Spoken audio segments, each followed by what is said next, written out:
Hi, it's Rodney from Bloke Support, and today I want to share with you something really exciting. Something I like to call Relationship Fight Club. Now, Relationship Fight Club is a series of videos that deals with how people, couples, fight in relationships. And in this first video, I want to talk about the rules of fighting within a relationship, or whatever you like to call fighting, whether you like to call it disagreement, an argument, a stoush, a robust conversation. Whatever it is that you and your partner prefer to call it, there are certain rules that you need to follow to prevent things from going all over the place. Okay, so in this first video, we're going to talk about the rules. So in all relationships, fighting is pretty normal and it's pretty common. Well, not this kind of fighting. That's more like it. Fighting is normal and it is common in relationships. No matter who you are, what kind of relationship you have, you're going to find yourself in a disagreement. However, fighting can actually be healthy in a relationship because it can help you be assertive, it can help you establish your needs, and it can also help balance out the power in a relationship.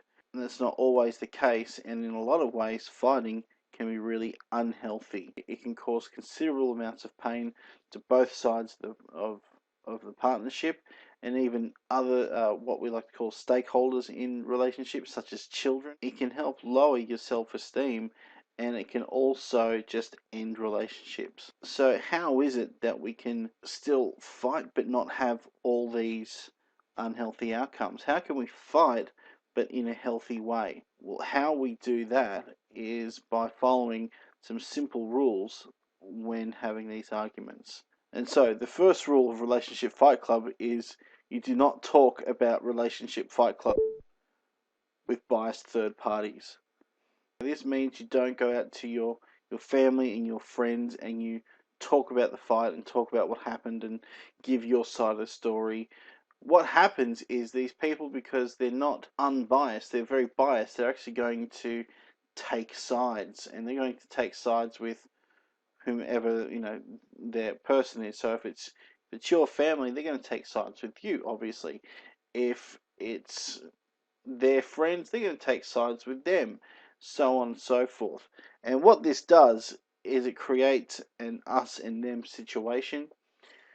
They say there's power in numbers, and that's true. So the more people someone has on a particular side, the more threatened the other person's going to feel, the more likely they're going to be defensive, and this doesn't actually help to solve any disagreements.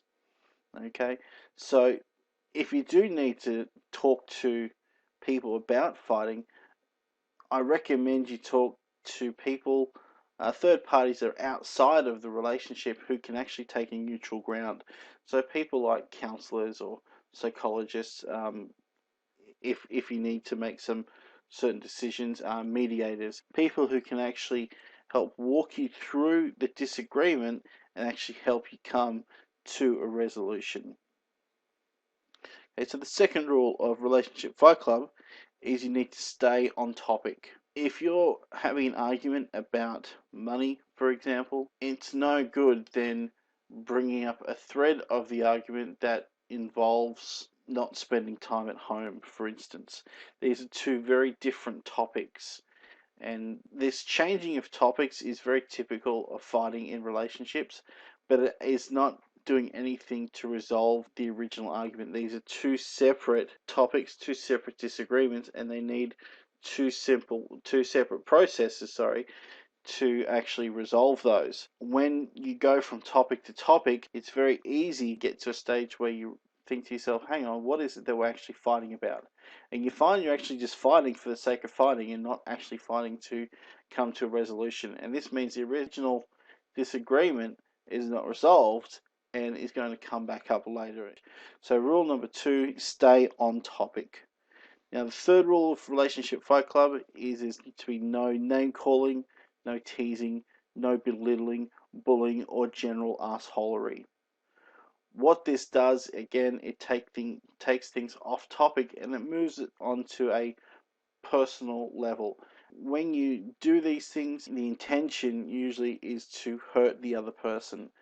And once people get hurt, that's when things are said that can't be taken back. That's when damage is done that's irreparable. That's how we actually lead to the low self-esteem. That's how we cause pain.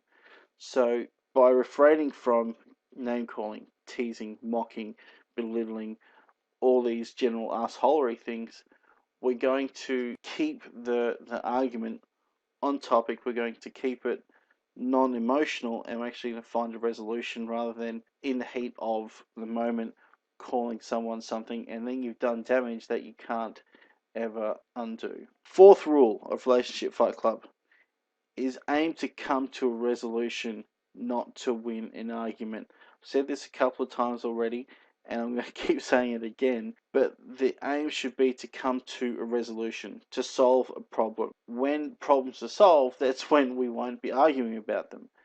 If we're fighting to win an argument, what we're doing is we're setting up a paradigm where, because one person has to win, the other person has to lose. And no one likes losing. This is when you get people fighting to be right.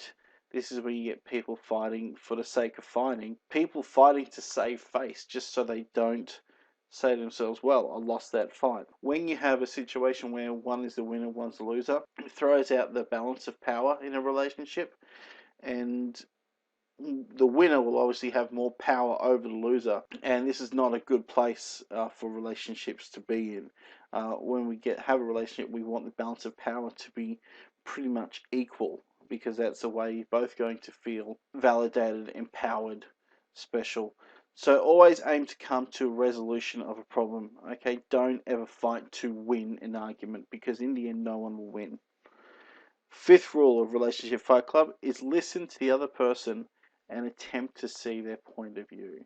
When you can do that, you build empathy between you and your partner. And so when you have that empathy and when you can see their point of view and see the reasons why they're saying what they're saying or doing what they're doing, you're able to come to that resolution a lot quicker and a lot easier. Having this empathy, you're also able to build forgiveness a lot quicker as well for when the fight goes out of control. So when it comes to listening to the other person, listening is not just waiting for them to talk so you can have a go. Listening is actually about hearing what they're saying and trying to understand what it is they're saying. So you can even try paraphrasing their argument, so that way they know that they've been heard, and you can process what they're saying, not just process your ideas. I could talk about listening and building this empathy in a whole new video by itself. Okay, so for the time being, just know that you need to listen to the other person and attempt to see their point of view. The sixth rule of Relationship Fight Club is be aware of your emotions. Fights obviously can get very emotional, and when emotions take over, people seem to lose a bit of control over what they say and what they do. Logic goes out the window. We don't think, and emotions will then come in, and this is when things will get out of control because we're not acting upon with logic. Okay, so be aware of your emotions. If you can't keep them in control, then before it gets to a point of no return, you need to think, okay, I need to take time out from this fight. I need to get out, so I need to settle down because my emotions are going to take over. I'm going to lose control. So be aware of your emotions. Seventh rule of Fight Club: if anyone starts yelling, screaming, or breaking any of these rules, you need to stop. Okay, this is what I was saying before. These are all signs that a fight is getting out of control. And if you keep going, we're not going to get to any resolution. We're just fighting to be right, fighting because we're hurt, fighting for all the wrong reasons. So when you start to notice any of these signs, people start breaking rules, people start yelling, start screaming, that's when you know it's getting out of hand. At least one of you, but preferably both of you, need to say stop. We need to take time out. We need to go away and finish this discussion when we've calmed down, because in that way we can come to a resolution. And the eighth and final rule of Relationship Fight Club: choose the time and place wisely. Just because an argument needs or a disagreement needs to be had or a fight is going to happen doesn't mean it has to happen there and then. If you're not in the right place, for instance, if you're out in public, then a big fight is never a good thing. People end up just becoming embarrassed. All sorts of people sort of start looking around. We get all sorts of people trying to help break fights up, and it gets messy. I've seen instances where police have been called because they thought, wow, there's a fight going on, someone's going to get hurt, we need to call someone. Also, fighting in front of children is also, it's one of these things that people talk about a lot. I believe that if you're able to have a constructed, proper disagreement where you follow all these rules, that can be a good thing for children to see because it can model how to appropriately come to a resolution of issues, and that's something that they can learn and use in adult life. However, if you know that a fight is going to get a little out of control and it's not going to be good, then you need to, wait until kids aren't around. Basically determine what the proper time and place is for you to have this disagreement. And if it looks like it's going to happen, you say, listen, I know we need to have this discussion. However, I don't feel now is the right time or the right place. How about we continue this at this time when we're both here and we can both do it properly? And so they're the 8 rules of Relationship Fight Club.